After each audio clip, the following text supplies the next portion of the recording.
The divergence began not with the clash of swords or the decree of an emperor, but in the silence of a merchant vessel docking at Pelusium in the autumn of 541 AD.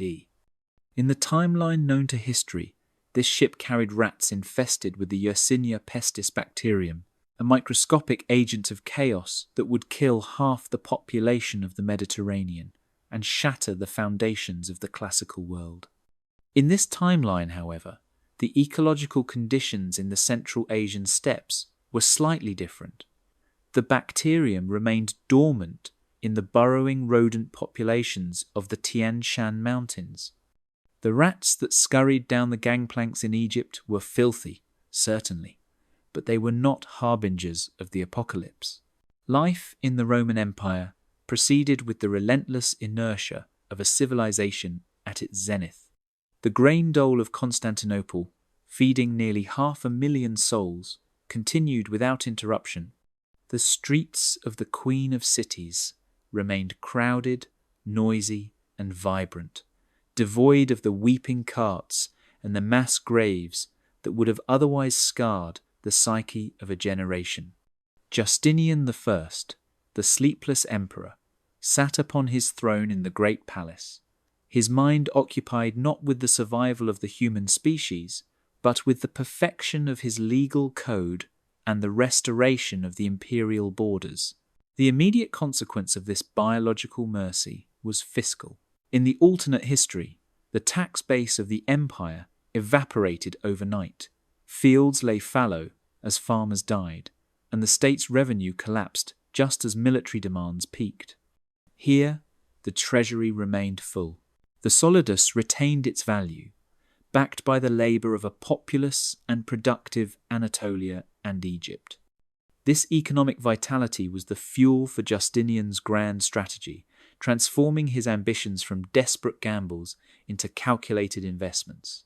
The primary beneficiary of this demographic dividend was the Italian theatre. The Gothic War, which had begun in 535, had bogged down into a grinding attrition. Belisarius, Rome's greatest general, had been fighting with one hand tied behind his back, starved of men and coin. In the spring of 542, instead of receiving news of a plague-ravaged capital, Belisarius received a massive convoy of reinforcements.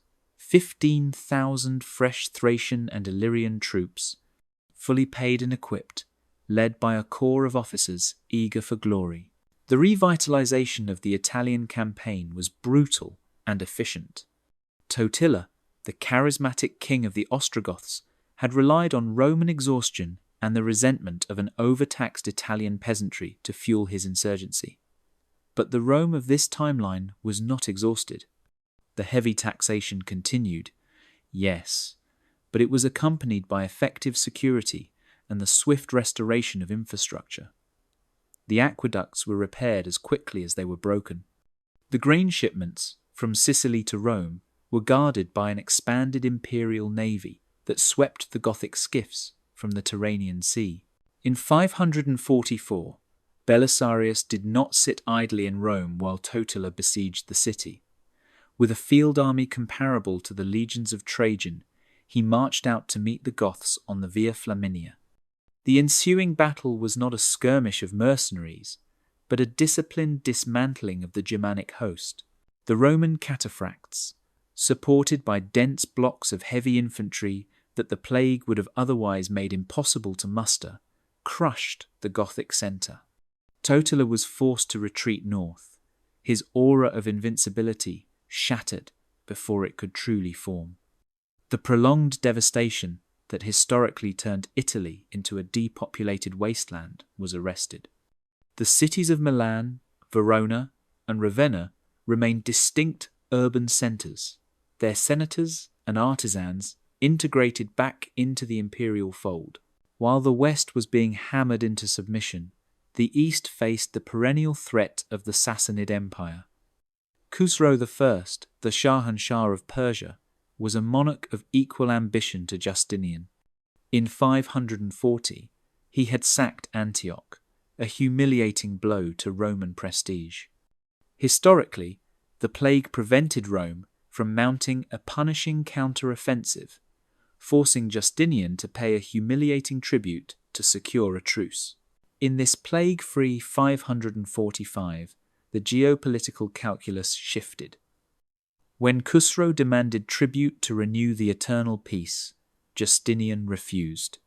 The Roman army of the East, undiminished by disease, was mobilized under the command of Martinus and the emperor's cousin, Germanus.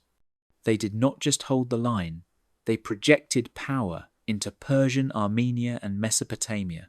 The logistics of the Roman military machine, powered by the grain of Egypt and the gold of the Levant, allowed them to sustain a high-intensity war on two fronts simultaneously, a feat deemed impossible in the original timeline.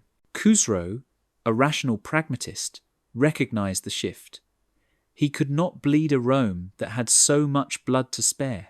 The war in the East settled into a tense stalemate, but crucially, the Roman provinces of Syria and Palestine were not drained of their manpower.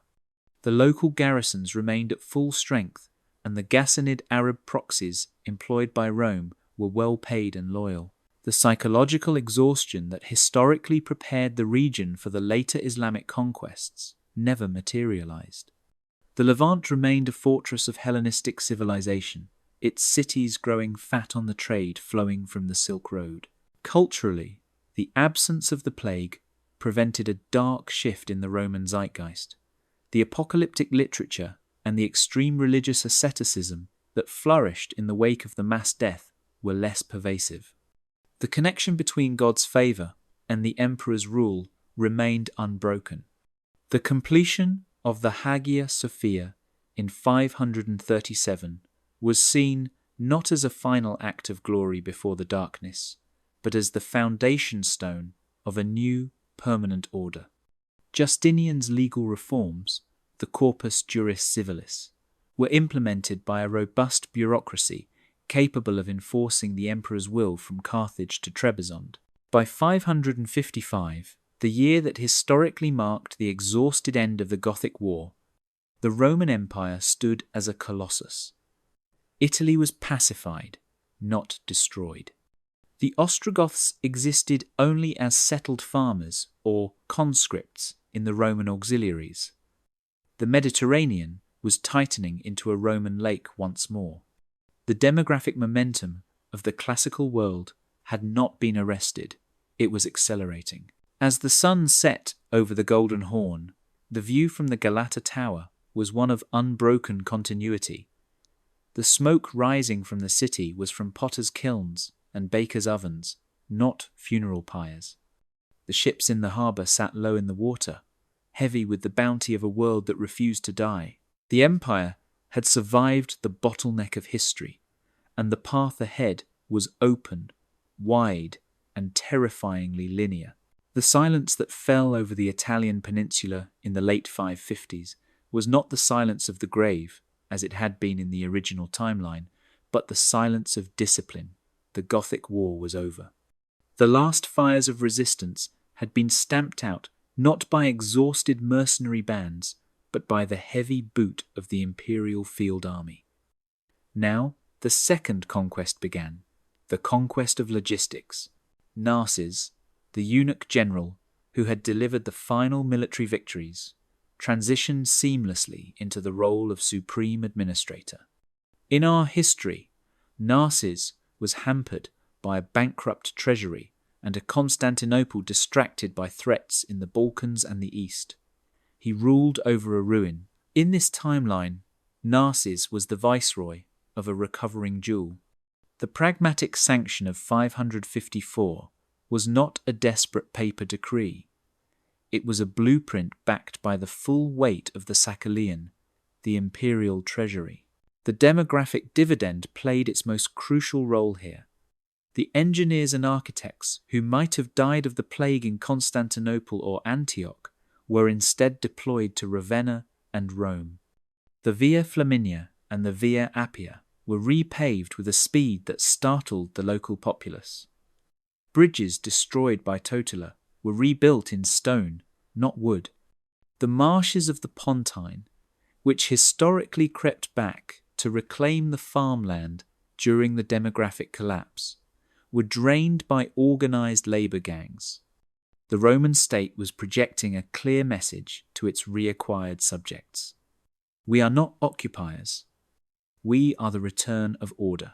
This rapid normalization had a profound geopolitical effect. The power vacuum that historically invited the Lombards, a Germanic people massing in Pannonia, modern Hungary, simply did not exist. In standard history, the Lombards looked south and saw a ghost land defended by scattered, unpaid garrisons. In this timeline, Alboin, the Lombard king, looked south and saw the glare of polished armor on the walls of the Julian Alps. The defining moment of this era came in 562. Alboin, testing the waters, sent raiding parties toward the fortress of Forum Iulii. They did not find a crumbling outpost. They were met by the Comitatenses, the mobile field army of Italy, fully staffed and drilling daily. The raids were repulsed with brutal efficiency. Intelligence reports filtered back to the Lombard court. Italy is a trap. The vacuum was a wall of spears. This reality forced the Lombards to turn their aggression elsewhere, expanding eastward into the Avar lands and engaging in a fratricidal struggle that would keep the Danube frontier volatile but manageable for Rome. Meanwhile, in Constantinople, the twilight of Justinian's reign was bathed in a golden hue. The emperor, now in his 80s, did not retreat into senility or paranoia. Buoyed by the success of his reconquest, he focused on the succession. The tragic figure of Justin II, who historically ascended to a bankrupt throne and descended into madness under the weight of impossible crises, faced a different destiny here. Justin II was the nephew of the emperor, and in this timeline, his apprenticeship was one of administration, not crisis management. He inherited a solvent state. When Justinian finally breathed his last in November of 565, the transition of power was swift and absolute. There was no rioting in the Hippodrome. The Senate and the army acclaimed Justin II, who stepped into a role that required maintenance rather than salvation. One of Justin II's first acts was to formalize the administration of the West. He did not create the Exarchate of Ravenna, a militarized emergency administration that historically signaled the retreat of civil governance. Instead, he restored the Praetorian Prefecture of Italy in full. Civil governors were appointed to Milan, Rome, and Naples, separating military command from judicial authority. This return to the classic Diocletianic separation of powers was a luxury only a secure state could afford. The city of Rome itself began to stir from its slumber. The population, which had dipped historically to a mere 30,000 scavengers living among ruins, stabilized at nearly 150,000. It was nowhere near its imperial peak of 1 million, but it was a functional, living city. The Senate convened not as a sad relic, but as a provincial council with actual influence over local taxation. The Pope, John III, governed the spiritual life of the city but remained politically subservient to the emperor. The concept of papal states remained a theological impossibility. The Vicar of Christ was a subject of the Basileus. This consolidation had a secondary, darker consequence for the Germanic tribes of Europe. The Franks, observing the resurrection of Roman power south of the Alps, abandoned any ambitions of expanding into Provence or Italy. The Merovingian kings, fractured by their own internal feuds, realized that the Roman eagle was not dying, it was watching. They sent embassies to Constantinople, not as equals, but as foederati seeking recognition. The geopolitical map of Europe was freezing into place. A barbaric north and a civilized monolithic south. By the end of 565, the Italian problem that had plagued the empire for a century was solved. The peninsula was a net contributor to the imperial tax system for the first time in 200 years. The grain of Sicily fed the legions. The taxes of the Po Valley funded the navy. The West was not lost. It was welded back onto the body of the empire with iron and gold. As the funeral procession of Justinian wound its way through the streets of Constantinople, the crowds did not fear the future. They looked at the massive sarcophagus of porphyry and saw the man who had truly restored the world. The nightmare of the Dark Ages had been held at bay. The lamps were lit in the libraries of Ravenna, in the baths of Carthage, and in the forums of Antioch, burning with a steady, oily smoke that signalled a civilization fully awake. The desert frontier between the Roman and Sassanid empires had always been a fluid expanse of raiding parties and shifting allegiances. It was a place where empires usually went to die, bled dry by the heat and the logistical nightmare of supplying armies across the Syrian steppe. In the timeline known to history, the renewed war of 572 was a catastrophe for Rome, a grinding stalemate initiated by Justin II's hubris that exposed the brittleness of the imperial army. But in this timeline, the desert was not a graveyard, it was an anvil. When Justin II refused to pay the annual tribute of £500 of gold to the Sassanid court, he did so not with the bluster of a desperate man, but with the cold calculation of a creditor calling in a debt. The eternal peace, broken in 572, was shattered by a Roman offensive, not a Persian raid. The difference was depth. Historically, the Roman army of the East was a hollow shell, struggling to muster 20,000 effectives.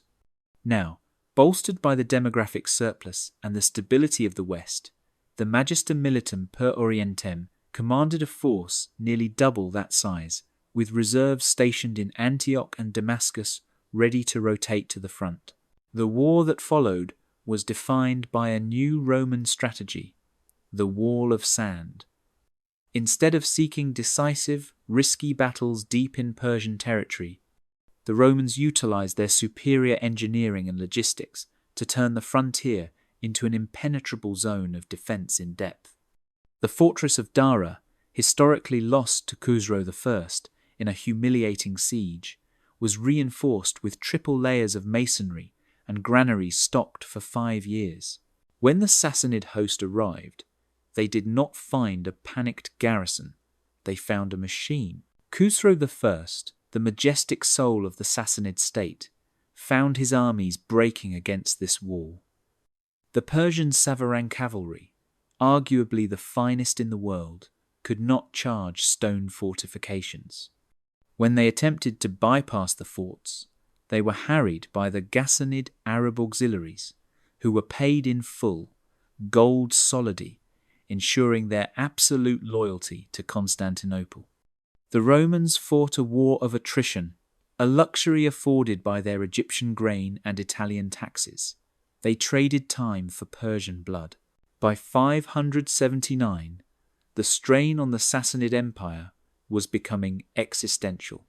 While Rome rotated its legions, sending tired units to the quiet Balkans to rest and bringing fresh divisions from the pacified Italy to the east, Persia had no such luxury. The Sassanid feudal levies were exhausted. The inability to loot the rich Roman provinces meant that the Persian nobility was bleeding coin. The war was bankrupting Ctesiphon, while Constantinople merely adjusted its ledger.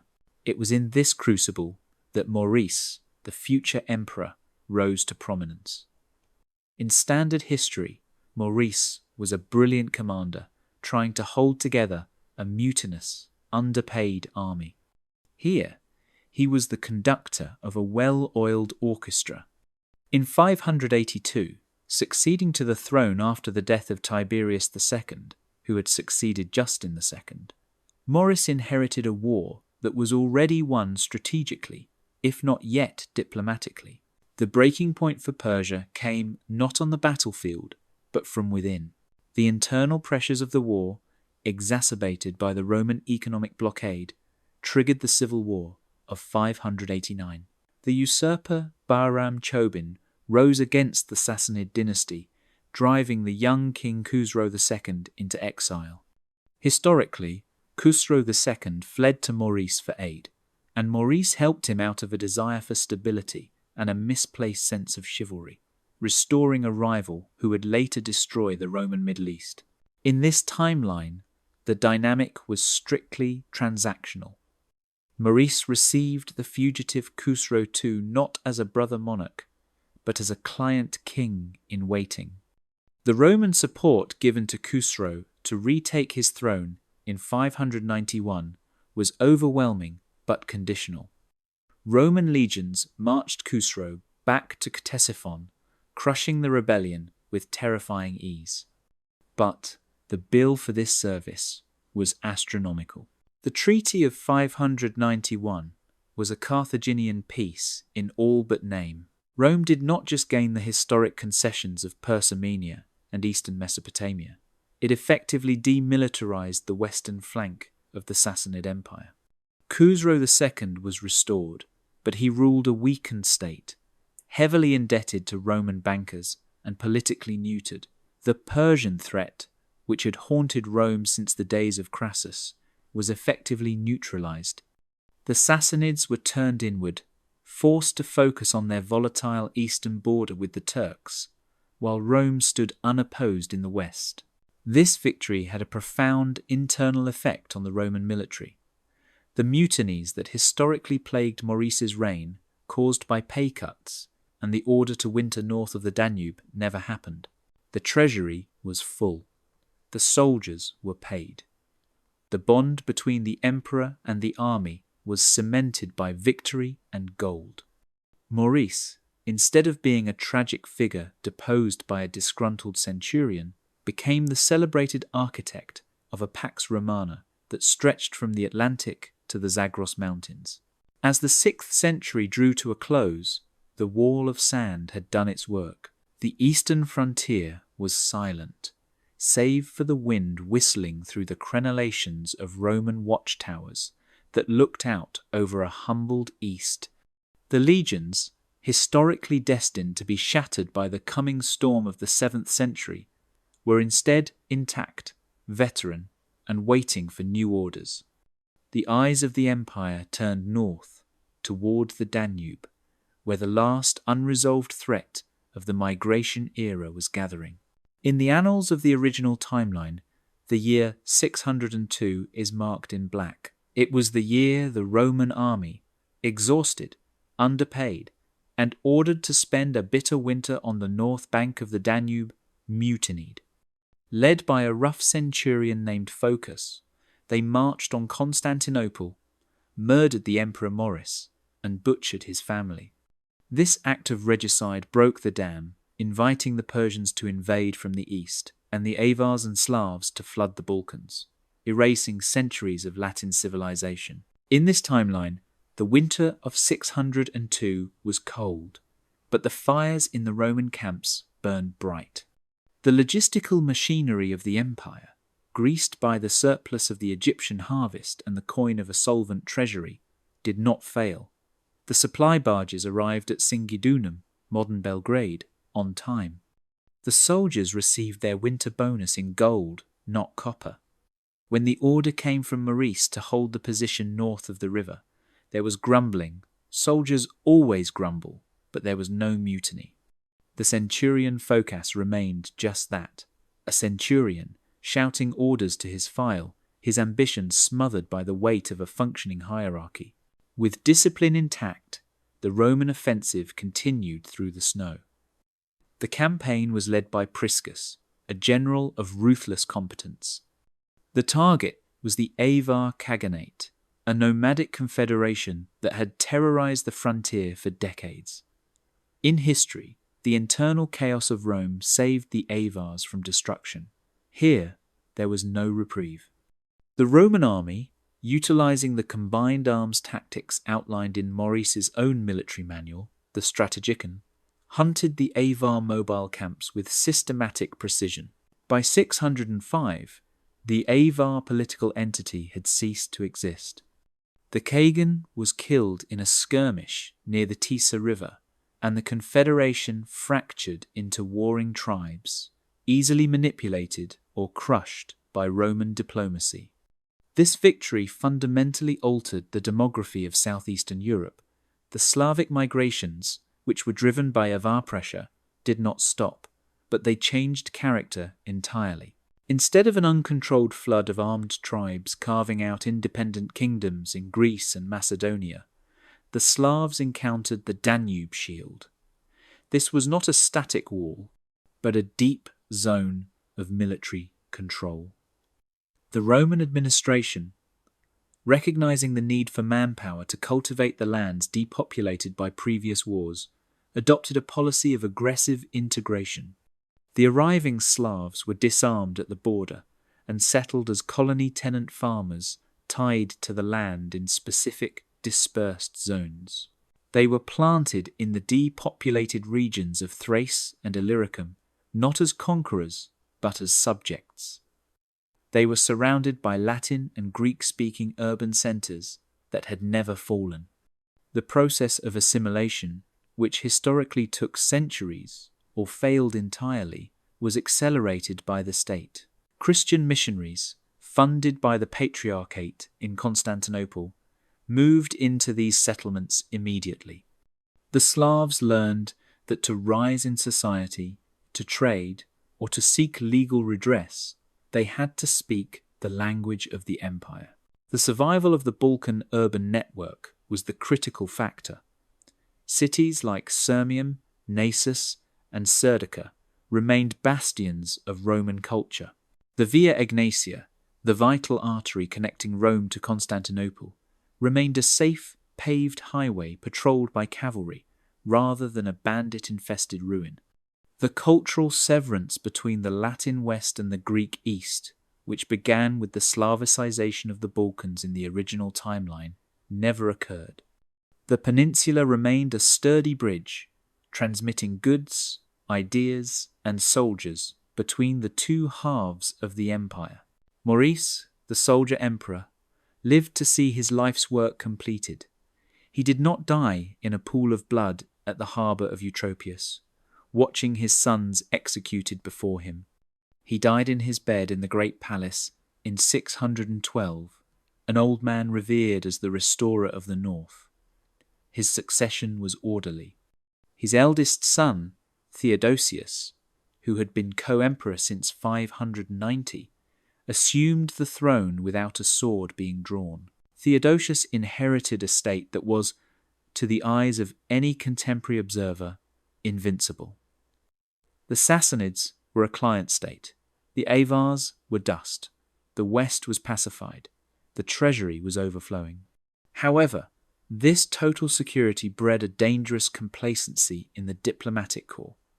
The eyes of the empire were fixed on the known world, on the Rhine, the Danube, and the Tigris. They paid little attention to the reports coming from the deep desert of Arabia. The Ghassanid client kings sent messages about a new religious movement stirring in the Hejaz, uniting the fractious tribes under a single banner of monotheism. In the original timeline, the Romans disregarded these warnings because they were fighting for their lives against Persia.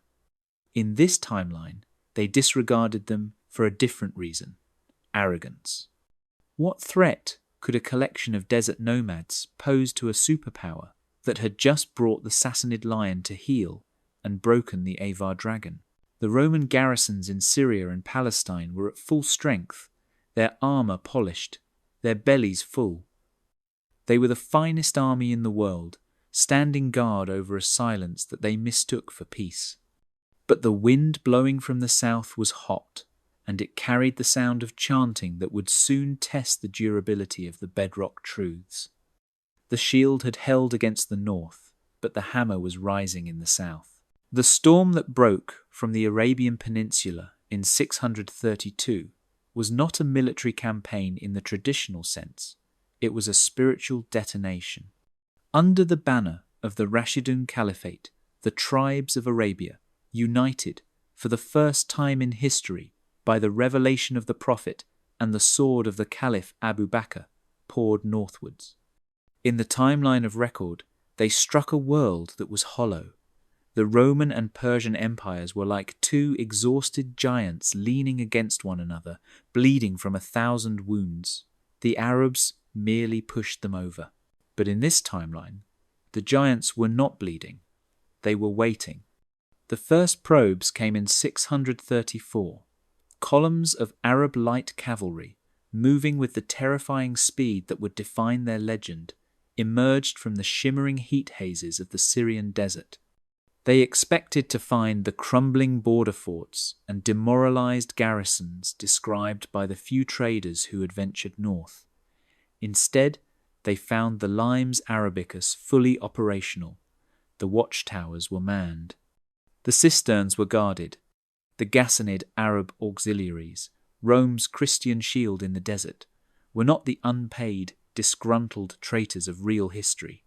They were a well-equipped elite border force, their loyalty cemented by decades of steady imperial gold. Khalid ibn al-Walid, the Sword of God, and arguably the greatest tactical genius of the age, recognized immediately that the strategic calculus was different. He could not bypass the Roman strongpoints because the Roman logistics network allowed the garrisons to sally out and cut his supply lines. There was no starving the Romans out. Their granaries were full of Egyptian wheat. To take Syria, he would have to destroy the Roman field army in open battle. The collision occurred in August of 636 on the plains of the Yarmouk River. Historically, this battle was a catastrophe for Rome, a defeat born of internecine squabbling, fatigue, and a dust storm that blinded the legions. Here, the army of the East was led by Theodosius's most trusted general, Vahan, who commanded a force of 80,000 men, fresh, disciplined, and unified. The battle lasted 6 days. It was a clash of eras, the fervent, fluid mobility of the desert versus the heavy, industrial rigidity of the classical machine. On the second day, Khalid launched his famous flanking maneuvers, seeking to roll up the Roman line. In the original timeline, the Roman cavalry broke and fled. In this timeline, the Roman cataphracts, armoured from horse to man in scale mail, absorbed the shock. They did not break. The Roman centre, a phalanx of heavy infantry 16 ranks deep, held the bridgehead with the stoicism of men who knew their families in Damascus and Jerusalem were safe only if they stood fast. The turning point came on the 4th day. The Ghassanid king, Jabala ibn al-Ayham, leading the Roman left flank, did not defect to his ethnic cousins. Instead, he led a countercharge that shattered the Arab right. The sheer weight of the Roman numbers, combined with their unexhausted physical condition, began to tell. The light Arab weaponry struggled to penetrate the heavy Roman armour. By the 6th day, realizing that the Roman line would not crack and that his own forces were dangerously overextended, Khalid ordered a retreat. It was not a rout Khalid was too good a general for that, but it was a decisive strategic defeat. The Arab armies melted back into the desert, leaving thousands of dead on the field. The Battle of Yarmouk was not the end of the Roman East. It was the validation of the Justinianic restoration. The consequences of this victory were tectonic. The Caliphate, blocked by the Iron Wall of Rome in the Levant, was forced to redirect its expansionist energy. The path of least resistance was not the Mediterranean, but the East. The Sassanid Empire, already a weakened client state of Rome, crumbled under the onslaught. The Arabs poured into Mesopotamia and the Iranian plateau, consuming the Persian realm entirely by 650. This created a profound geopolitical bifurcation.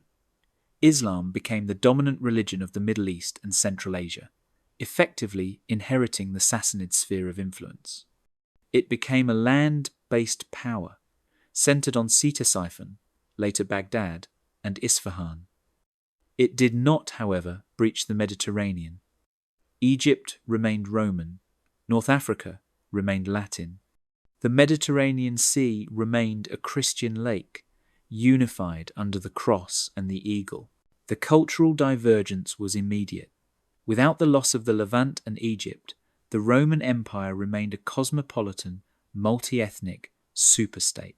The Byzantine shift the contraction into a purely Greek Anatolian rump state never happened. Alexandria and Antioch remained equal sisters to Constantinople and Rome. The patriarchates were never severed. The flow of papyrus, grain, and philosophical texts continued uninterrupted from south to north. For the caliphate, the psychological impact was equally immense. The failure to capture Jerusalem or Damascus was interpreted theologically. God had granted them the east, but the west was forbidden. A hard border crystallized along the edge of the Syrian desert, the curtain of sand. Behind it, the Islamic Golden Age would still bloom, but it would be an Eastern, Persian-influenced flower, cut off from the Greco-Roman heritage that historically informed it. By 645, the borders had calcified. The Roman Emperor Theodosius sat on a throne that commanded the loyalty of 3 continents. He had weathered the storm that was meant to destroy the ancient world, but victory brought a new, insidious danger. The external threats that had forced the empire to remain lean and vigilant were gone. The Gothic threat was a memory. The Persian threat was extinguished. The Arab threat was walled out. For the first time in centuries, Rome had no equal rival. The silence that fell over the frontiers was peaceful, but it was also stagnant. In the absence of fear, the internal rot of bureaucracy, corruption, and ambition began to fester in the marble halls of the capital. The empire had saved its body, but it was about to risk its soul. Victory, as the Romans discovered in the latter half of the 7th century, has a weight all its own. In the original timeline, this era was a desperate scramble for survival. The empire, shorn of its richest provinces, militarized its remaining society into the themata system. Generals became governors, soldiers became farmers, and the intricate bureaucracy of the ancient world withered into a crude command structure. It was a necessary devolution to survive the constant raids. In this timeline, however, there were no raids. The borders were static lines on a map, guarded by stone and paid professionals. The crisis facing the Emperor Constans II in 650 was not one of invasion, but of inertia. The empire was too large to be managed by the ad hoc methods of the past, and its generals, commanding vast armies with no enemies to fight, were beginning to look at the throne with predatory eyes. The danger of the idle legion was a ghost that had haunted Rome since the days of Sulla. With the Persian and Arab threats neutralized, the magistri militum of the East sat in Antioch and Alexandria, controlling revenues that rivaled the imperial treasury. The seeds of civil war were germinating in the fertile soil of peace. Constans II, a man of dour intellect and boundless energy, struck first. He did not wait for a usurper to don the purple. In 662, he promulgated the Constitution of the Civil Service, a massive package of reforms that would define the Roman state for the next millennium. Historically, this period saw the militarization of the administration. Here, Constans moved in the exact opposite direction, the total demilitarization of governance. The reform was ruthless. The office of the Magister Militum, the supreme military commander of a region, was stripped of all fiscal and judicial authority. The power to tax, to judge, and to appoint local officials was transferred to a new class of official, the logothete. These were not soldiers. They were career bureaucrats, educated in the University of Constantinople, loyal only to the emperor and their paycheck. To ensure the loyalty of the army, the payment structure was centralized. No longer could a general pay his troops from local loot or provincial taxes. Every solidus placed in a legionary's hand came directly from the Sicelian in Constantinople, stamped with the emperor's face. The message was clear: you serve the state, not your commander.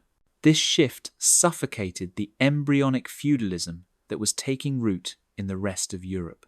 In the west of our timeline, the collapse of central authority meant that power became local. The man with the castle owned the land. In this Roman hegemony, the castle was property of the state, garrisoned by rotational troops who were transferred every 3 years to prevent local ties from forming. The landed aristocracy, the Dynatoi, found their ambitions checked by a wall of red tape and imperial auditors. The Reformation sparked resistance, of course. In 668, the military governor of the Armeniac zone attempted a coup. In a militarized theme system, he would have had the support of the local populace and the revenue of the province. Under the new system, he found his supply lines cut by the civil governor, his soldiers unpaid by the central treasury, and his orders ignored by subordinate officers who knew who really held the purse strings. The rebellion dissolved without a pitched battle. The governor was arrested by his own camp prefect and sent to a monastery. The result was the birth of the Paper Empire. Constantinople swelled to a population of nearly 800,000, becoming a city of clerks, lawyers, and accountants. The Great Palace became the brain of a nervous system that extended to the Pillars of Hercules. The efficiency of this state was terrifying.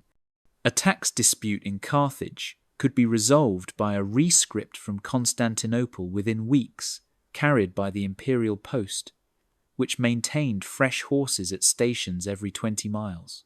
However, this centralization came at a spiritual cost.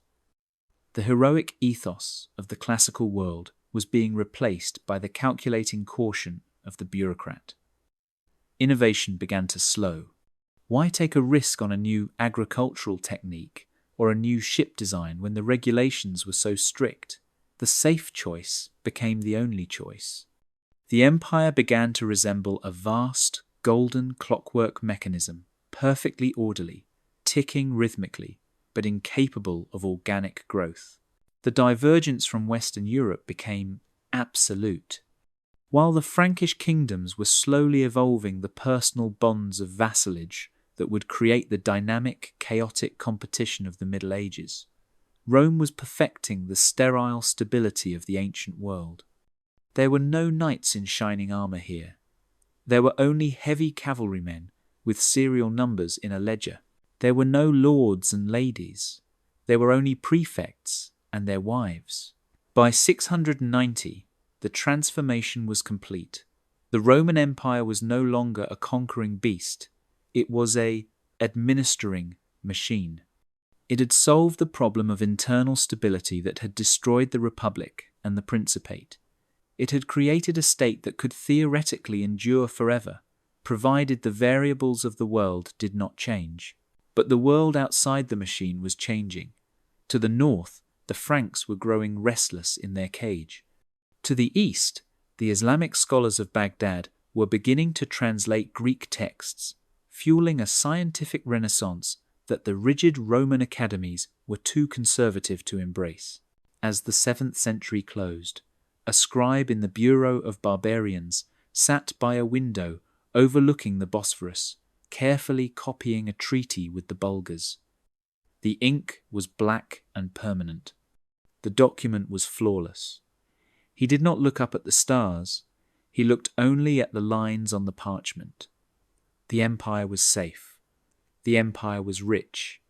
The empire was asleep. By the dawn of the 8th century, the geopolitical map of Western Europe resembled a cage. In the timeline of record, the Frankish kingdom was the incubator of a new European destiny, forging its identity in the fires of the Islamic invasion and the collapse of Roman authority. But here, there was no invasion to repel, and authority had never collapsed. The Franks, a warrior people ruling over a sub-Roman population in Gaul, found themselves not as the saviours of Christendom, but as the unruly neighbours of a hyperpower. The Merovingian dynasty, the long-haired kings, sat on their thrones in Paris and Soissons, but they were shadows. Real power lay with the mayors of the palace, the Pippinid clan, who chafed under the stagnation of their borders. To the south lay the Roman prefecture of the Gauls, Provence, and Septimania, guarded by the fortress cities of Arles and Narbonne. To the southwest lay Roman Spain, a land of immense wealth and Visigothic integration, fully garrisoned by the imperial army. Charles Martel, the Hammer, was a man born for a war that his world did not offer. In our history, he earned his epithet at the Battle of Tours in 732, shattering the Umayyad advance and saving the West. In this timeline, the Umayyads were thousands of miles away, staring at the walls of Syria. There was no Muslim horde crossing the Pyrenees. Deprived of a holy war, Martel's ambition turned inward and southward.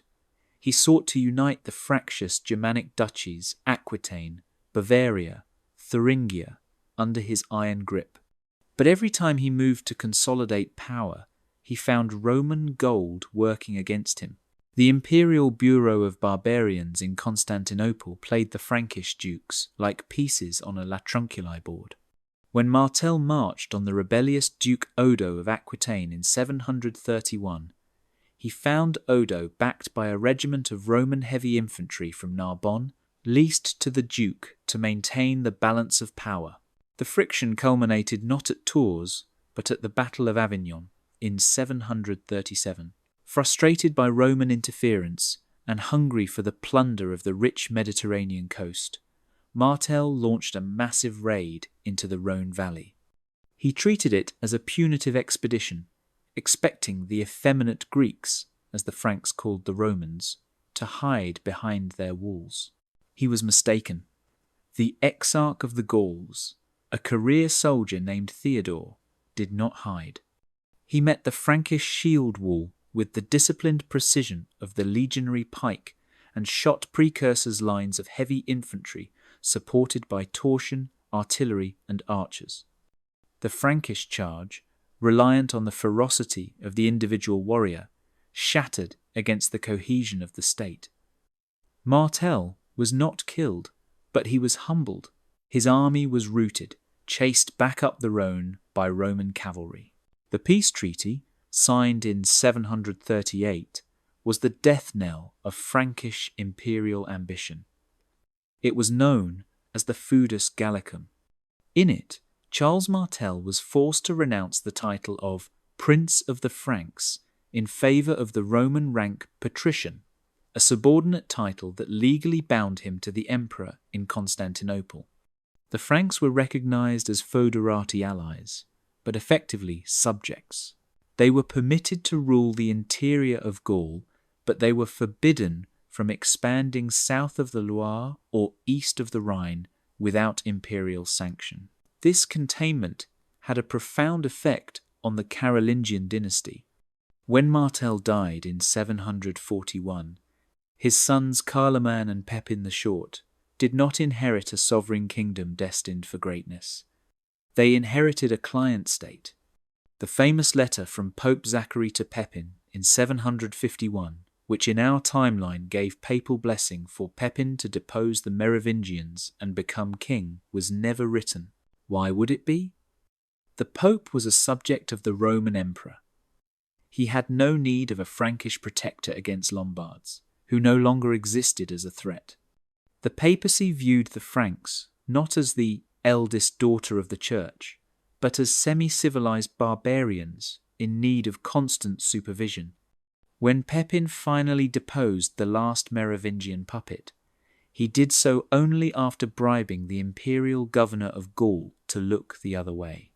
He was crowned king, but the crown was placed on his head by a Roman bishop, acting on orders from Constantinople, symbolizing that his right to rule flowed from the empire, not from God alone.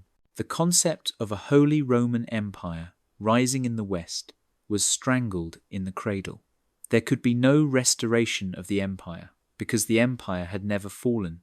The cultural renaissance that Charlemagne would later champion was preempted. The scholars, artists, and architects who might have flocked to Aachen instead went to Ravenna, Carthage, and Alexandria. Gaul remained a rural, agricultural backwater, its development stunted by the economic dominance of the Mediterranean south. As the mid-8th century approached, the centre of gravity of the Western world remained firmly fixed in the Mediterranean. The Rhine was a frontier, not an artery. The Franks were powerful, physically imposing, and martial, but they were trapped. They were the muscle of the West, but the mind remained Roman. In the court of Pepin, the nobles wore Roman silks purchased at exorbitant rates and drank Roman wine poured from Roman amphorae. They spoke a clumsy dialect of vulgar Latin that was slowly turning into Old French. But when they wrote laws, they copied the Code of Justinian. They were kings in their own halls, but to the rest of the world, they were merely the northern watchdogs of an eternal empire.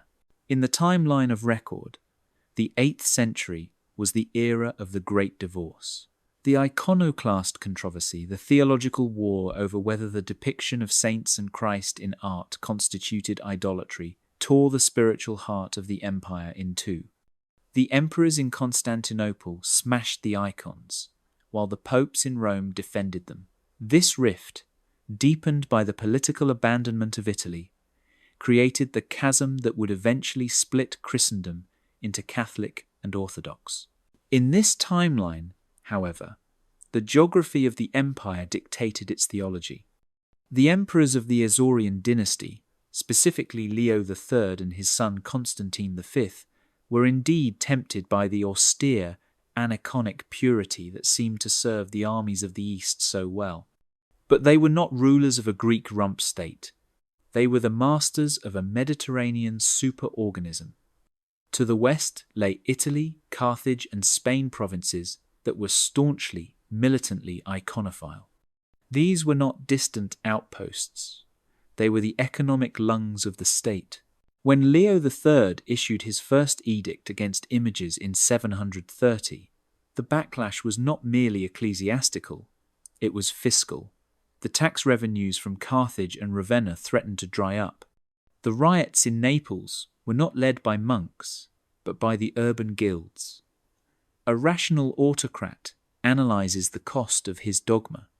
Leo, realizing that enforcing iconoclasm would shatter the unity of the realm he had fought so hard to secure, chose the path of the politician over the path of the zealot. The compromise came in 754 at the Council of Sardica, relocated from Hieria to neutral ground in the Balkans. Presided over by the emperor himself with the Pope of Rome, Stephen II sitting at his right hand and the Patriarch of Constantinople at his left, the council codified the via media, the middle way. Images were permitted as tools of instruction and reverence, proskynesis, but not of worship, latria, which belonged to God alone. The strict definitions satisfied the Eastern intellectuals, while the preservation of the images pacified the Western masses. This theological peace had a profound political consequence. It cemented the doctrine of Caesaropapism. The emperor was not merely the protector of the church, he was its undeniable head.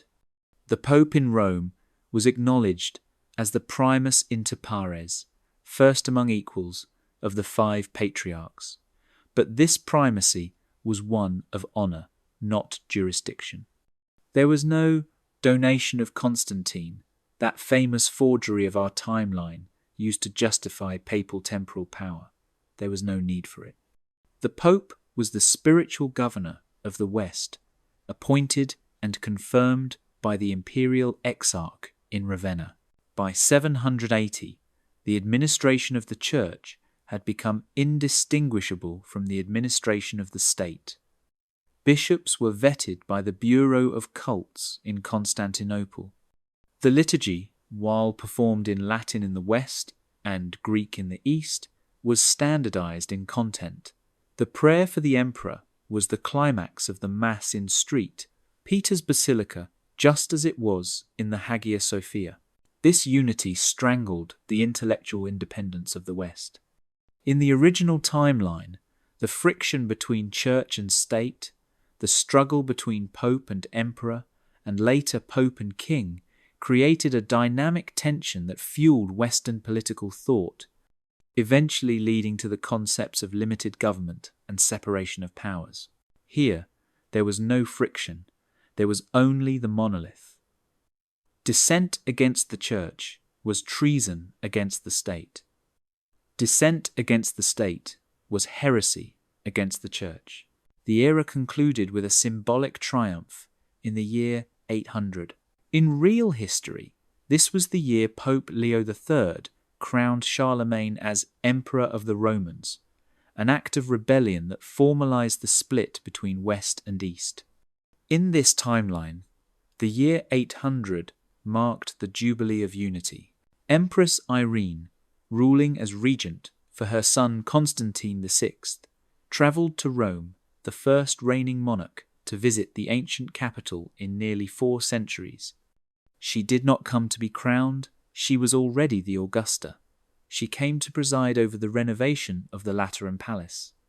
The imagery was stark.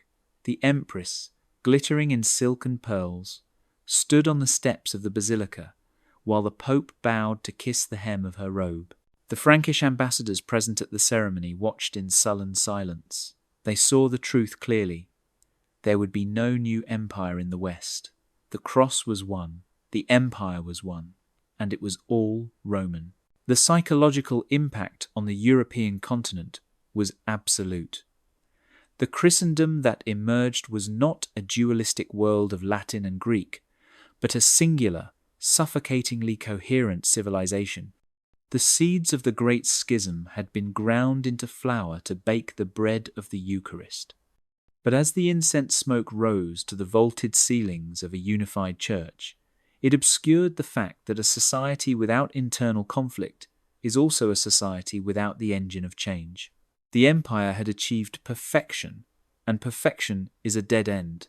The 9th century, in the Roman Empire, was not a time of darkness, but of a blinding, oppressive light. To a traveller from the misty, mud-choked villages of Francia, Constantinople, in 850, appeared as a city of gods. The streets were paved with marble, the aqueducts sang with cool water, and the markets overflowed with silk from China and spices from India. But to a historian looking down from the vantage point of centuries, this era was a tragedy of lost potential. It was the century where the future was sacrificed on the altar of the present. The peace won by the legions of Maurice and the diplomats of Theodosius had consequences that were not immediately visible on a map. Stability, when prolonged beyond a certain threshold, calcifies into rigor mortis. In the timeline of record, the 9th century was a period of violent evolution. The raids of the Vikings, the Magyars, and the Saracens forced Europe to adapt. Castles were built, giving rise to new architectural forms. The heavy plough was adopted to feed a desperate population, revolutionizing agriculture. The need for local defense birthed the feudal contract, which, despite its flaws, created a web of loyalties that bound society together in a dynamic tension. In this timeline, there was no need to adapt. Why invent a heavy plough to till the wet soils of the north when the grain barges from Egypt arrived on schedule every month? Why build a castle when the Pax Romana guaranteed that no bandit would dare strike a village? Why develop a stirrup-based shock cavalry when the disciplined phalanxes of the past were sufficient to police the borders? The engine of this stagnation was the imperial bureaucracy. By 850, the government had swollen into a leviathan that consumed 30% of the gross imperial product.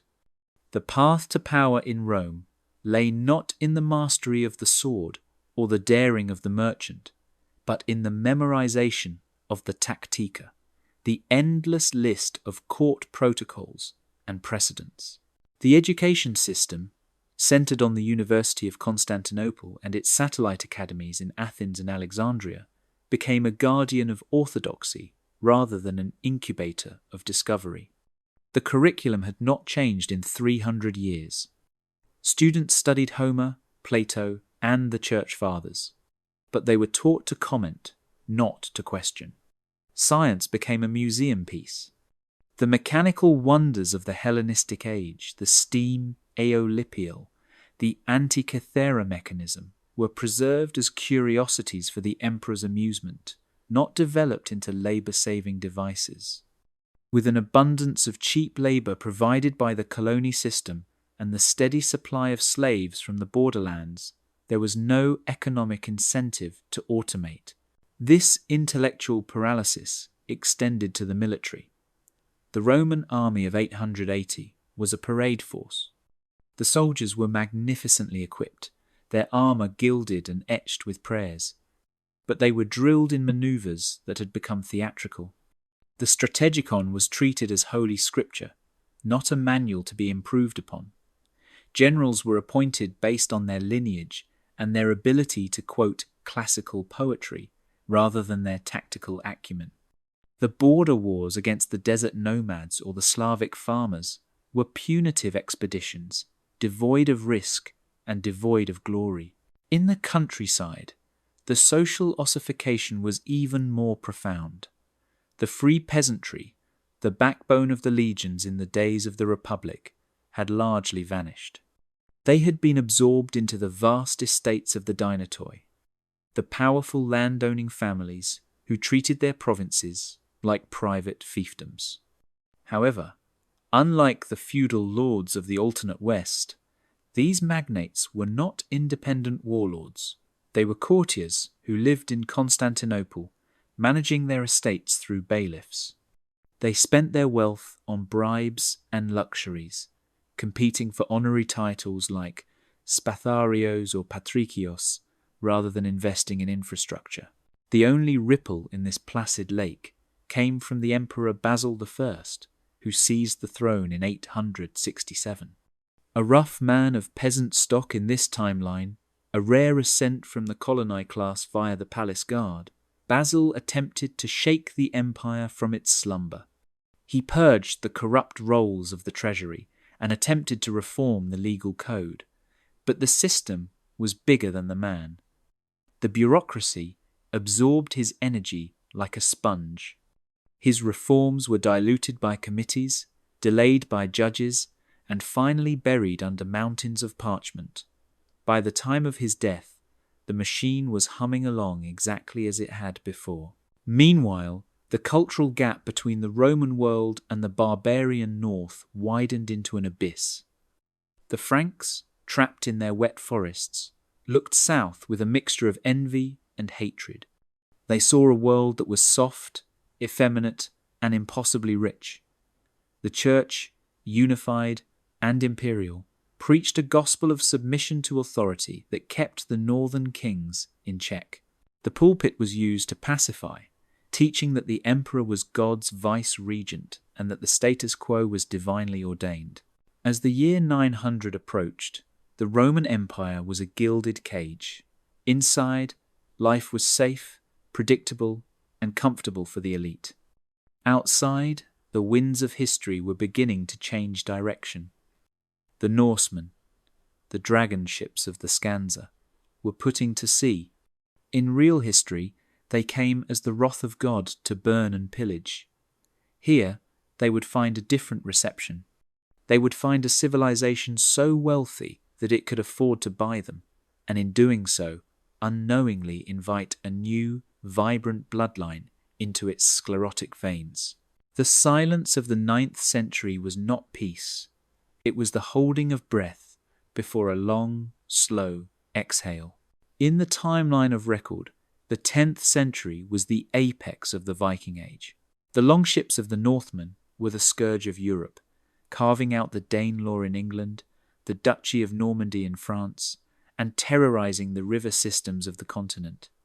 They were driven by land hunger, the weakness of their neighbours, and a pagan ethos of martial glory. But in this timeline, the geopolitical gravity of the Roman monolith distorted the trajectory of the Northmen completely. When the Varangian prince Oleg led his fleet of 200 ships down the Dnieper River in 904, he did not find a fragmented, quarrelling collection of Slavic tribes and a distracted Byzantine state. He found the Klissurae, the fortified frontier zones of the Roman north. At the mouth of the Dnieper, guarding the entrance to the Black Sea, stood the fortress of Cherson, expanded and garrisoned by a legion that specialized in amphibious warfare. The encounter was brief and decisive. As the Rus ships emerged from the delta, they were met not by merchant cogs, but by Roman dromons' heavy war galleys equipped with the siphon projectors of Greek fire. A warning shot, turning the water into a sheet of liquid flame, was sufficient to halt the Viking advance. Oleg, a pragmatist in the mould of his people, realized instantly that this was not a land to be raided, it was a land to be courted. The Treaty of Cherson, signed in 905, established the terms of the relationship. It was a contract of employment on a civilizational scale. The Romans, whose own military had become ceremonial and lethargic, saw in the Rus the very thing they lacked: raw, violent vitality. The Emperor Leo VI, known as the Wise, hired the Norsemen en masse. They were not just formed into a palace guard, they were integrated as the Foederati Hyperboreae, the northern allies. The flow of history reversed.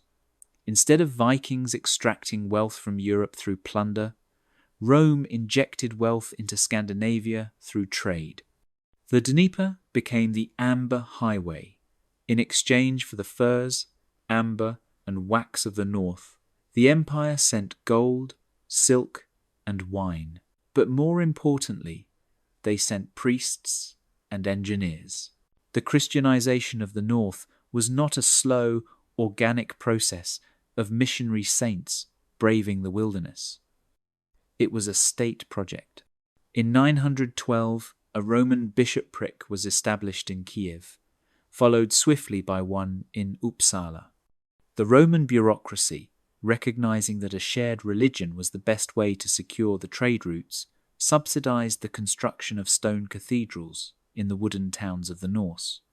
The fierce pantheon of Odin and Thor did not die in a twilight of the gods. It was suffocated by the smell of incense and the allure of Roman acceptance.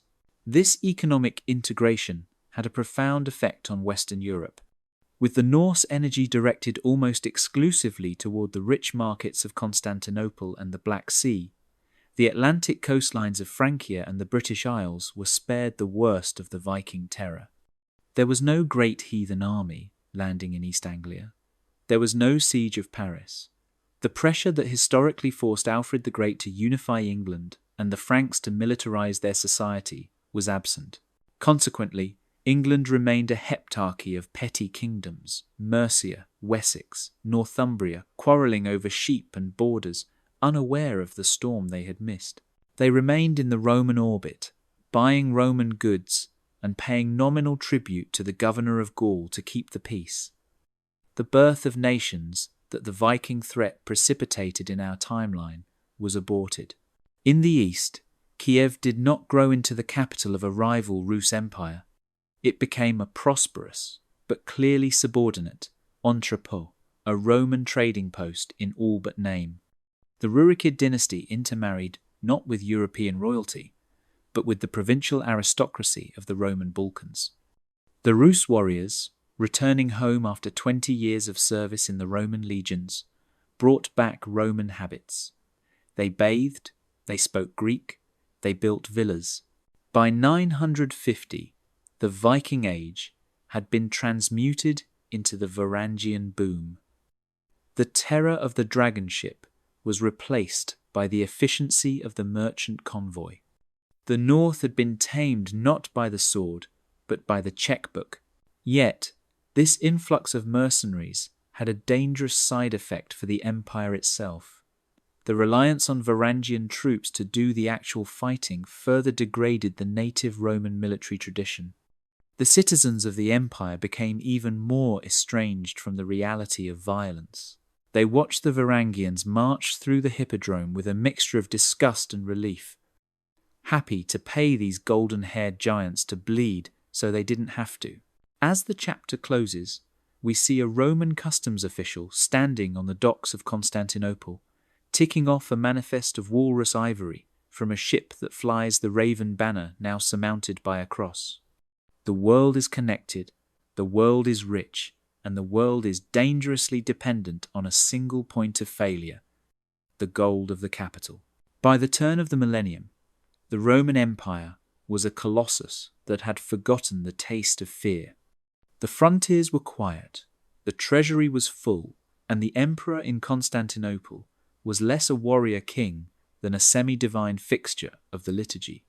But history has a way of testing complacency, and the test arrived in the form of the Oghuz Turks. The migration of the Seljuk Turks was not an invasion in the traditional sense, it was a demographic tsunami. Driven from the Central Asian steppes by environmental shifts and the pressure of the Mongol tribes behind them, they flowed into the Islamic lands of Persia, revitalizing the moribund caliphate with a new, martial fanaticism. By 1050, they had subjugated Baghdad and turned their eyes toward the rich green plateau of Anatolia, the heart that pumped blood into the Roman body. In the timeline of record, the collision at Manzikert in 1071 was the death blow of the medieval empire. The Roman army, riddled with treason, reliant on unpaid mercenaries, and led by the undermining aristocracy, collapsed. The Emperor Romanos IV was captured, and the interior of Anatolia was thrown open to the Turks, transforming it from a Greek Christian land into a Turkish Islamic one. In this timeline, the variables were shifted by the weight of 5 centuries of stability. When the Seljuk Sultan Alp Arslan approached the fortress city of Manzikert, he did not find a hollow shell. He found the theme of Armenia fully manned. The local population, dense and prosperous, had not been decimated by decades of raids. They provided a logistical base that allowed the imperial army to operate deep in the highlands without starving. The Emperor Romanos IV Diogenes was still the man of the hour, a soldier aristocrat who understood that the bureaucracy could not fight a war.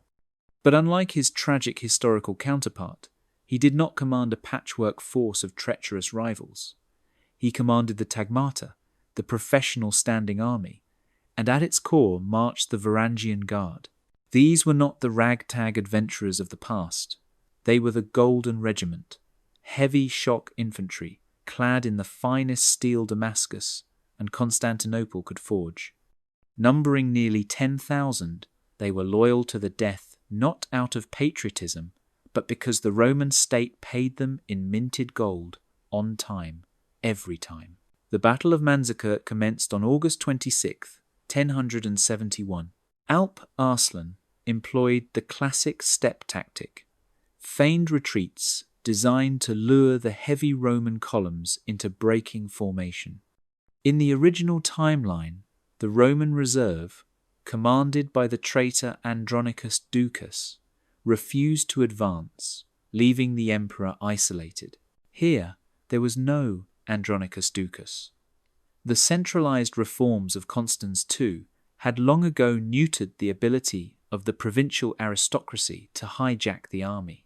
When the Seljuk horse archers swarmed the Roman vanguard, the reserve moved forward like a hydraulic piston. The Varangians, wielding their massive Dane axes, did not chase the elusive archers. They stood like a seawall. They absorbed the arrow storm on their large kite shields, waiting for the inevitable close quarters engagement. When the Seljuks, frustrated by the lack of a rout, committed their heavy cavalry to break the line, the trap sprung, the Roman discipline held. The Varangians countercharged, a wave of steel that shattered the lighter Turkish formations. It was not a massacre, the Turks were too mobile to be wiped out, but it was a bloody, decisive repulse.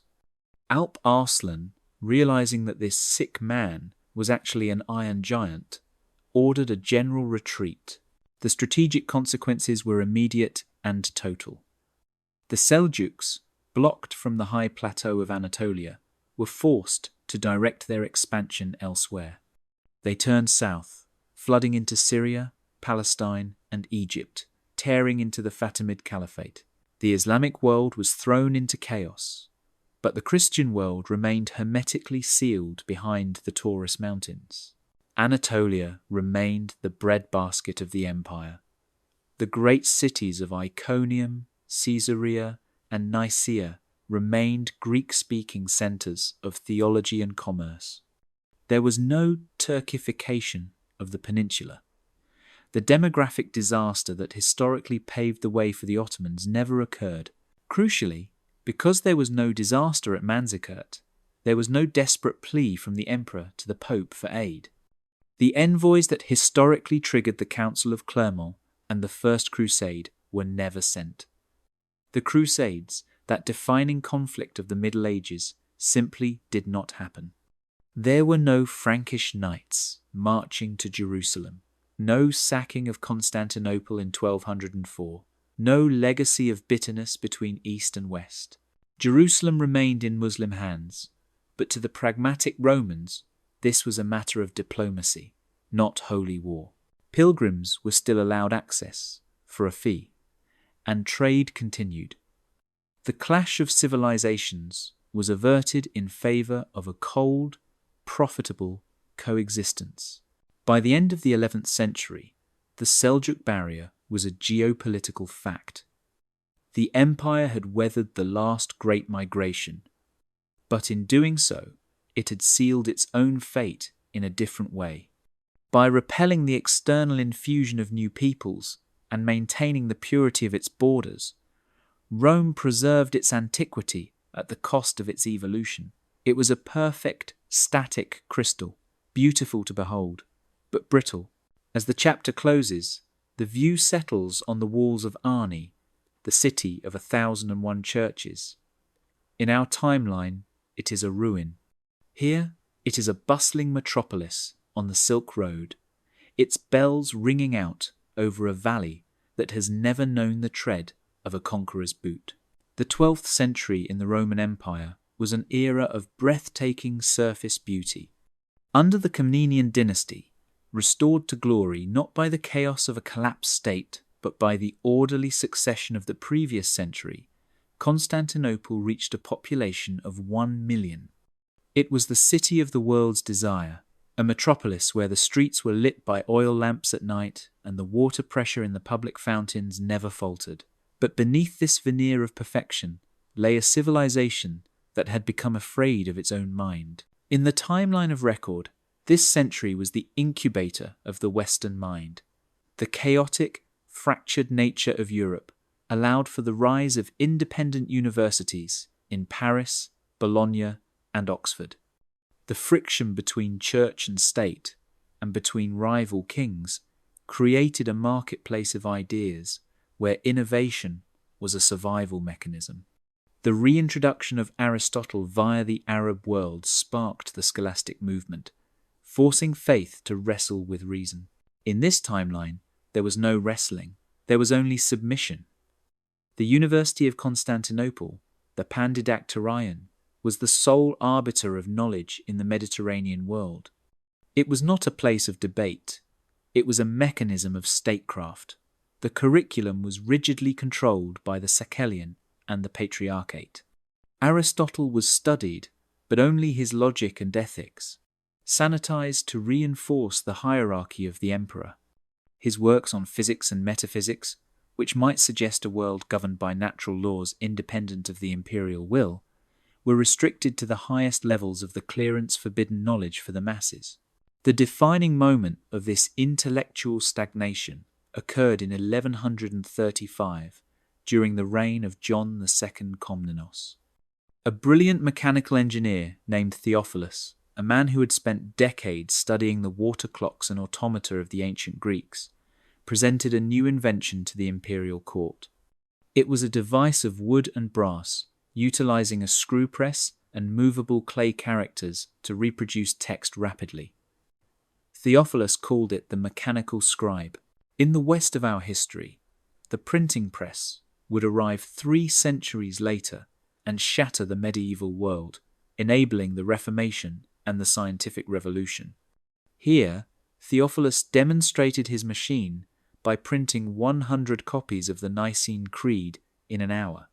He expected a reward. Instead, the logothete of the drome, the head of imperial security, looked at the machine with cold horror. He did not see efficiency. He saw anarchy. If a commoner could own a copy of the laws, they might question the judges. If a heretic could print 1,000 pamphlets, the unity of the church, the bedrock of the state, would fracture. The verdict was swift. The machine was burned in the courtyard of the Palace of Blackernay. Theophilus was blinded, a merciful punishment by Roman standards, designed to prevent him from ever designing such treason again, and pensioned off to a monastery on Mount Athos. This suppression extended to the sciences of war. From the east, traders on the Silk Road brought sacks of black powder, the fire drug of the Chinese. In a competitive Europe, this substance would have been weaponized immediately into cannons and muskets. But the Roman military was an institution of aristocracy. The cataphracts, the armoured knights of the nobility, viewed war as a test of virtue and lineage. A weapon that allowed a peasant to kill a lord with a thunderclap was not an innovation. It was a social abomination. The state monopolized the powder, refining it only for use in the siphon projectors of Greek fire and for elaborate fireworks displays during the emperor's birthday. The gunpowder revolution was strangled in the cradle, ensuring that the social order remained frozen in a high medieval stasis. Meanwhile, the intellectual energy of the empire was directed inward toward refinement rather than discovery. The poets of the 12th century wrote verses of excruciating complexity, referencing Homeric tropes that only the elite could understand. The lawyers compiled commentaries on commentaries of the Justinian Code, creating a legal labyrinth that only the rich could navigate. Art became hyper-realistic but stylistically rigid, adhering to the decision of the Council of Sardica. This gilded cage effect meant that, while the average Roman citizen lived a life of relative comfort, far better than the mud-soaked existence of a Frankish serf, they were spiritually lobotomized. The concept of progress, the idea that tomorrow could be fundamentally different from today, was alien. Time was circular, not linear. The goal of the state was oikonomia, the maintenance of the household, not expansion or evolution. In the West, the lack of the Crusades meant that the intellectual cross-pollination that historically occurred in the Levant never happened. The Frankish and Germanic scholars remained isolated in their monastic cells, copying the same few Latin texts without access to the Greek originals held in the jealously guarded libraries of Constantinople. There was no 12th century Renaissance in the West because the light of Rome was too bright, blinding everything in its shadow. As the century drew to a close, the empire seemed eternal. It had wealth, it had order, and it had God's favour. But it had stopped asking questions. In the silence of the great library of the Pantocrator monastery, thousands of scrolls sat gathering dust, containing the secrets of steam power and pneumatics. Ignored by a civilization that had decided it already knew everything worth knowing, the 13th century arrived with the thunder of hooves. In the timeline of record, the Mongol expansion was a global catastrophe that reshaped the Eurasian landmass, destroying the Jin dynasty, the Khwarezmian Empire, and the principalities of the Rus, before grazing the flank of Europe at Legnica and Mohi. In this timeline, the Golden Horde, led by the strategic genius Subutai and the grandson of Genghis, Batu Khan, swept west with the same terrifying inevitability. But here, they did not encounter a fractured collection of dukes and princes. They ran headlong into the limes Danubius, the fortified northern frontier of the Roman Empire. The shock began in 1240. Kiev, the great Roman trade emporium on the Dnieper, fell. The city was not just sacked, it was erased. The Varangian trade route, the economic artery that had pumped gold into Constantinople and furs into the Mediterranean for 3 centuries, was severed overnight. The news reached the Emperor Alexios V Komnenos not as a rumour, but as a silence. The ships stopped coming. By the spring of 1241, the Mongol vanguard stood on the northern bank of the Danube. Facing them, on the southern bank, was the Imperial Field Army of the Balkans, 80,000 strong. It was a force built for a different age, massed blocks of heavy infantry, cataphracts clad in mail and lamella, and the elite Varangian guard, now fighting for the memory of their lost homelands. The Battle of the Danube was not fought on an open plain, where the Mongol maneuverability would have slaughtered the Roman heavyweights. It was an amphibious siege. The Mongols sought to cross the river, the Romans sought to drown them. Subutai, probing for weakness, attempted to use pontoon bridges at night near the fortress of Durostorum. Here, the technological stagnation of the empire paradoxically saved it. While the Romans lacked the explosive gunpowder bombs of the East, they possessed the supreme mastery of high-grown pier Greek fire. As the Mongol rafts pushed into the current, the Roman dromon's war galleys patrolling the river unleashed the liquid fire. The Danube became a river of flame. The Mongols, masters of the steppe, had no answer for a weapon that burned on water. However, the Mongols were not easily deterred. For 3 months, they raided the lands north of the river, devastating the Roman client states of Wallachia and Moldavia. They fired primitive gunpowder pots captured from Chinese engineers at the Roman fortifications. The sight of these explosions terrified the legionaries, who had been denied such knowledge by their own government. It was a bitter irony.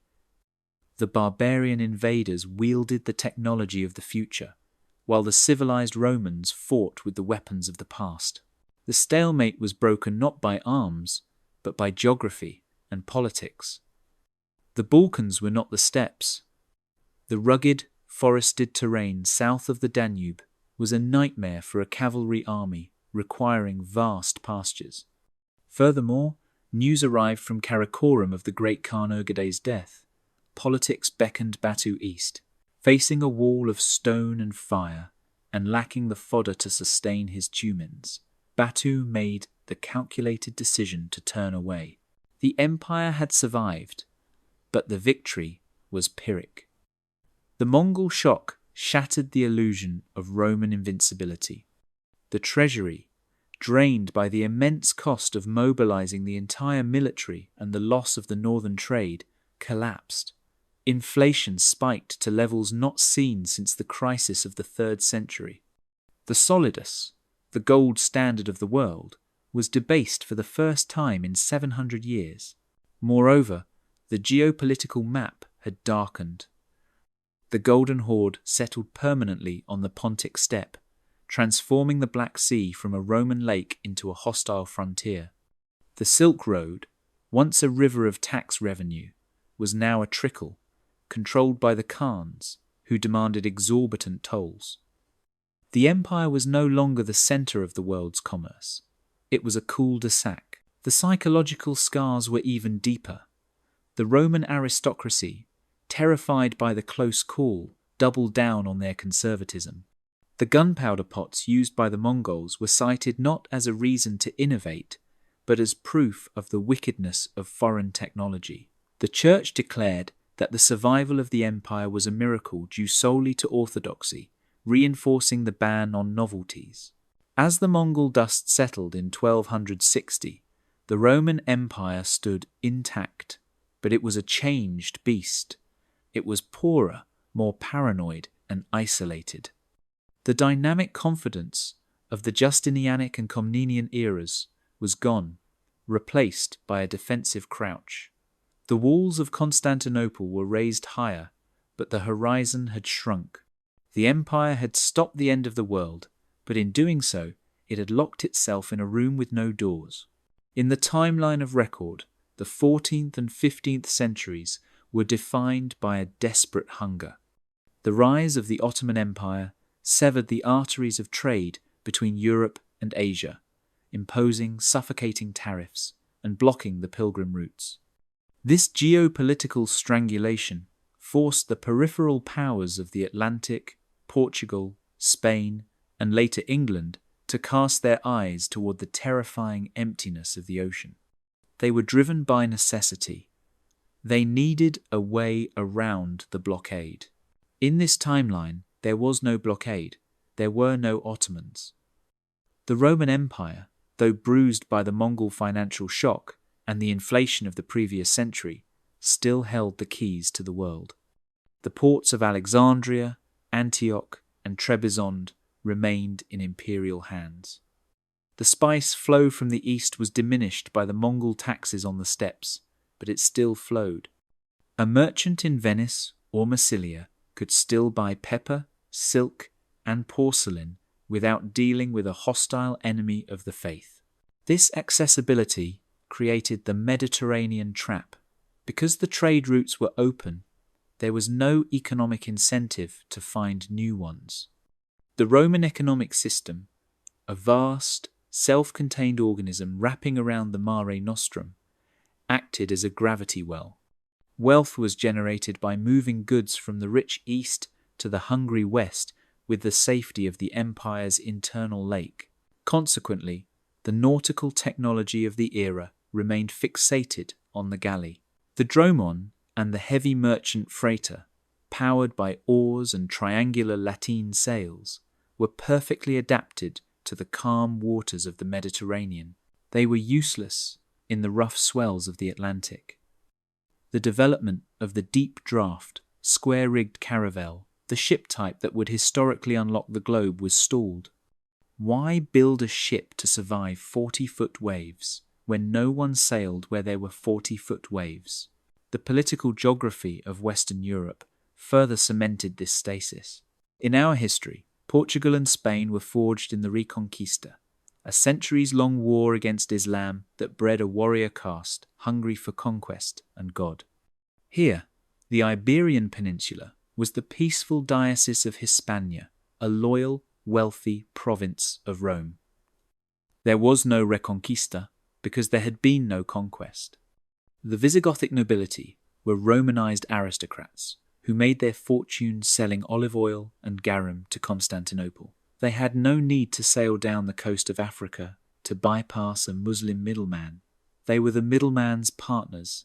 Prince Henry of Portugal, known to history as the Navigator, was born in this timeline as Henricus, the Dux of Lusitania.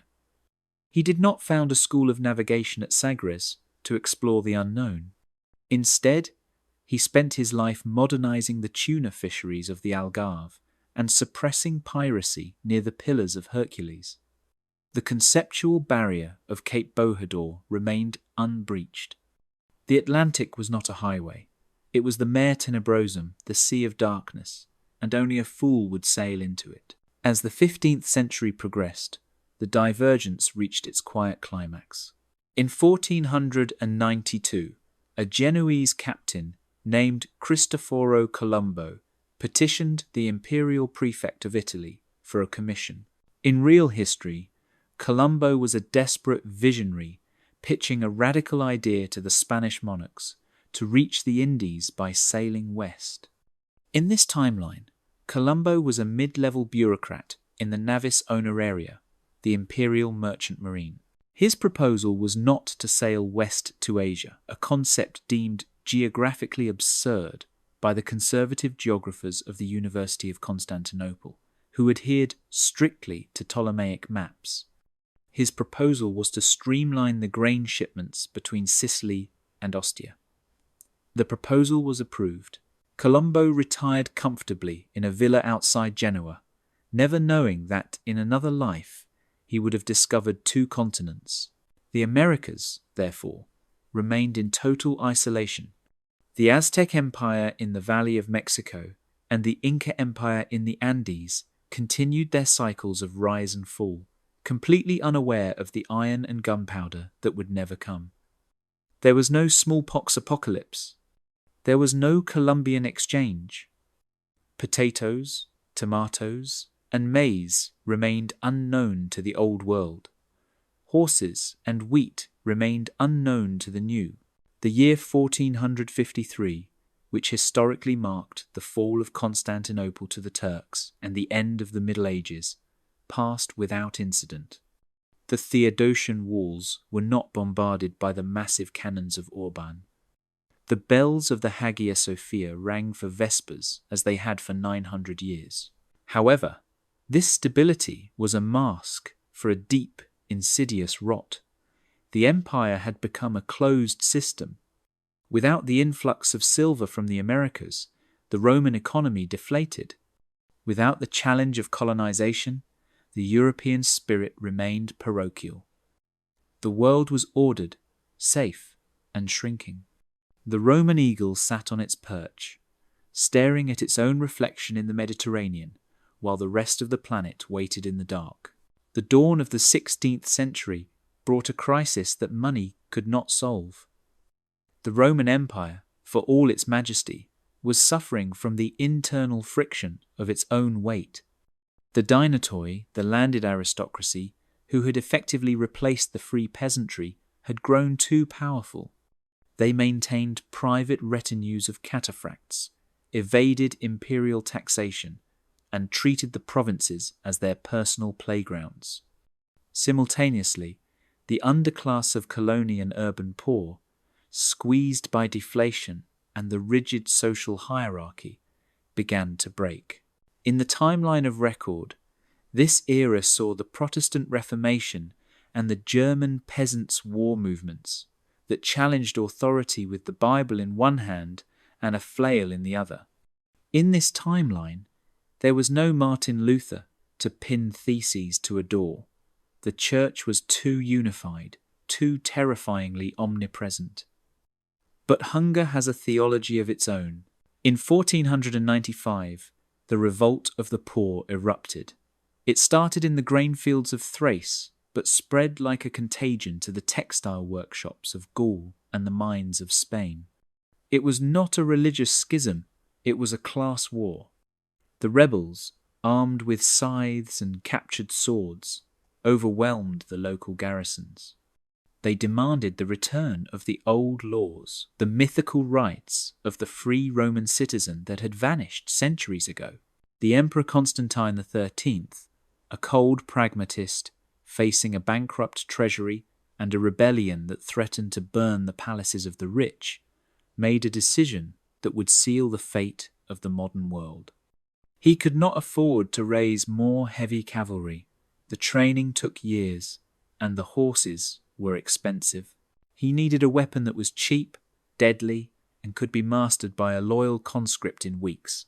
He opened the vaults of the Sicelian and released the secret of the fire drug. The imperial arsenals in Constantinople and Nicomedia began mass-producing the sklopetum, a heavy, smooth-bore, matchlock musket. It was a crude weapon compared to the elegant composite bows of the past, but it had a terrifying democratization of violence. A bullet cared nothing for the lineage of a rebel leader or the armor of a treacherous aristocrat.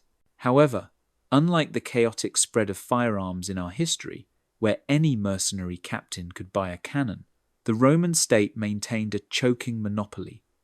The sulfur mines of Sicily were nationalized.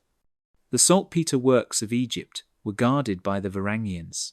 Possession of an unauthorized firearm was punishable by death, not just for the individual, but for their entire family. The new model army, the Legio Sclopetaria, was unveiled in 1502 at the Battle of Philippopolis. The rebel army, numbering nearly 50,000 angry peasants, charged the imperial lines, expecting to face the usual wall of shields and spears. Instead, they faced long, thin lines of men in standardized munition armor, holding long iron tubes. The volley fire was a thunderclap that signaled the end of the Middle Ages. The lead balls tore through the rebel masses with indiscriminate efficiency. There was no glory, no single combat. It was an industrial slaughter. The rebellion was not just defeated, it was pulverized. But Constantine XIII did not stop with the peasants. He turned his new legions against the Dinotoi. The great aristocrats, secure in their high-walled castles, believed they could ignore the emperor's demand for back taxes. They were wrong. The new imperial siege train, equipped with heavy bombards cast in the foundries of the Golden Horn, shattered the medieval fortifications of the nobility in days. The political result was the crystallization of absolutism. In our history, the Gunpowder Revolution helped empower the merchant middle class and eventually the nation-state. Here, it empowered only the throne. The Dinotoi were stripped of their private armies and forced to become court officials dependent entirely on the emperor's favour. The merchant class, terrified by the firepower of the state, retreated into subservience, seeking to buy titles rather than rights. The Sklopotum legions became the ultimate police force. Stationed in every major city, they ensured that the Pax Romana was maintained at gunpoint. The streets of Rome, Paris, and Alexandria were safe, orderly, and silent. Dissent was impossible when the state controlled the only means of effective resistance. This militarization had a profound cultural cost. The humanist spirit that might have sparked a renaissance was crushed under the weight of the order. Philosophy turned away from the exploration of human potential and returned to the justification of hierarchy. The ideal Roman citizen was no longer the orator or the warrior poet. It was the cog, the obedient soldier who fired on command and asked no questions. By 1550, the Roman Empire had successfully modernized its military without liberalizing its society. It had achieved the dream of every autocrat: total power with total security. The technological stagnation of the previous centuries had been broken, but only in the service of death. The steam engine, the printing press, the compass, these remained suppressed or ignored. But the musket was perfected. As the smoke cleared over a pacified Europe, the empire stood taller than ever. But it was a hollow giant. It had secured the present by mortgaging the future. There would be no enlightenment, no age of revolution, no industrial takeoff. There was only the emperor, the army, and the eternal silence. By the year 1700, the Roman Empire had not merely survived history, it had tamed it. In the timeline of record, this era was defined by the chaotic noise of iron foundries and the smoke of coal fires. In this timeline, the year 1700, or the year 1135 of the Justinian era, was defined by a sophisticated, rhythmic harmony. The immense economic gap that typically separates a pre-industrial society from a modern one had manifested differently here. It was not a divide between those with machines and those without, but between force and finesse.